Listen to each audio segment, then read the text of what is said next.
Here's Navarro on the run. Navarro's going to keep it. Navarro for 6! Touchdown, Bobcat! I feel I had a hard time staying in my own lane. Oh my goodness! Red Murdoch! Pick 6! Harvath inside the 30 to 20. Blake Harvath will score! And Mendoza takes a big hit. He never saw it coming. Trey White got in there. There's his man, Rucker. And nobody's going to catch him. Goodbye. Intercepted. Tom Reed, skipper. Touchdown. Telly again, why not? A step forward and make it 2 for Telly. Quarterback keeper. Showing off the speed. Steps on the gas. Untouched. The G5 Hive. All G5, all the time. Welcome to the G5 Hive, where we bring you G5 college football coverage you love each and every week. I am Luke. I'm joined by my co-host, Justice. If you're watching us on YouTube, please hit that like and subscribe button. And if you're watching us on X, please give us a follow, a like, and a retweet. And if you're listening in podcast form, please rate and review. Before we jump into things, I do want to say if you're following us on Twitter or Instagram, we are putting out our all-conference teams. We put out the all-freshman G5 Hive team. The American also went out today. Tomorrow, I believe, is Conference USA. Then we have Mountain West, then Sunbelt, MAC. Mountain West, MAC, Sunbelt, and then It's Saturday, MAC, Mountain West, Sunbelt, and then All-American G5 All-American team. So we'll have everything coming out here this week. Moon on over to our our Mid-American Conference game, the lone Saturday game here for the G5. We have Miami, Western Michigan played in Detroit. The game went as expected. Just like we drew it up, we said Western Michigan is going to lean on the running game. They did. We said Miami's going to lean on Cam Perry. They did. We also said it's going to be solid defense, solid defense was played by both teams. Cam Perry had 7 receptions on 11 targets for 101 yards.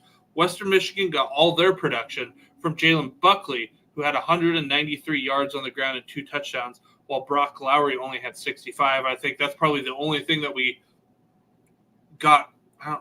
Our expectations probably thought Brock Lowry would have done more, but we said it was going to be on the ground.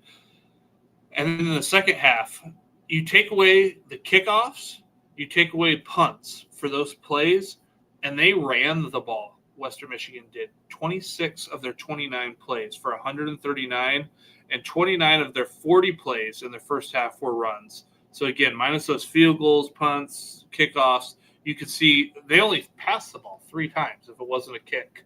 So you got Nadeem Tucker, who had 6 tackles, 2 solos, 2.5 sacks on the day. He was a monster. Eli Blakely had 14 tackles, 9 solo, and 1 sack for Miami. He would have had a fumble recovery too, but Lowry was ruled down on a play. I think it was in the first half. He fumbled it, and that was a huge game changer because I believe Miami returned that for a touchdown, and he was considered down on that play. And again, similar to our JMU Sunbelt recap, one team had Jalen Buckley on offense, one team had Dave Tucker on defense, and the other one didn't. And they just happened to both play for Western Michigan. After each team possessed the ball in their first drive, it was just all Broncos in this one. The only time I really felt like they might lose, or when they were starting to lose momentum, was after Miami has scored a touchdown with about 7 minutes to go in the fourth that cut the Western lead to 10. And the Broncos offense had a turnover on down as Brock Lowry.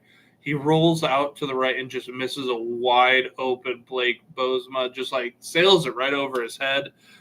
But that Western Michigan defense would hold the Red Hawks on their next 2 possessions to 12 yards. The Broncos would get 2 sacks.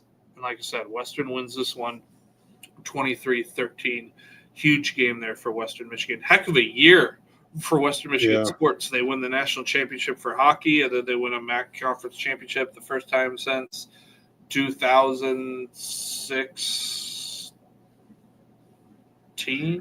Yeah, and it's not really one of the teams like if you like that we expected to win it, right? Miami was a team we expected to be in the mix for the conference championship, but we had Ohio and Toledo and Buffalo. I think those were like our top 4 teams. So Western Michigan certainly exceeded our expectations for them in terms of making a conference championship, and then turn around and win the whole thing, man. Like their defense has been lights out this year, and then like you said, the running game's been really good as well. But that's going to do it for us tonight. If you're watching us on YouTube, please hit that like and subscribe button. If you're watching us on X, give us a follow. And if you're listening to us on Amazon Music, Apple Podcasts, or Spotify, please subscribe and leave those 5-star ratings and review. Again, I have no idea how those algorithm works, but they help. Trust me. And we're so grateful for the immense amount of support that we've received, and sincerely thank each and every one of our listeners, our viewers, our supporters. Be sure to join us next week as we discuss who won the Commander-in-Chief Trophy, what happened in those first 2 bowl games.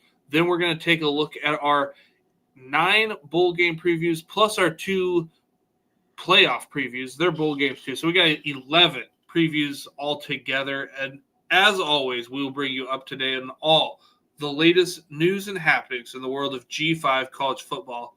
Until the next time, we are the G5 Hive.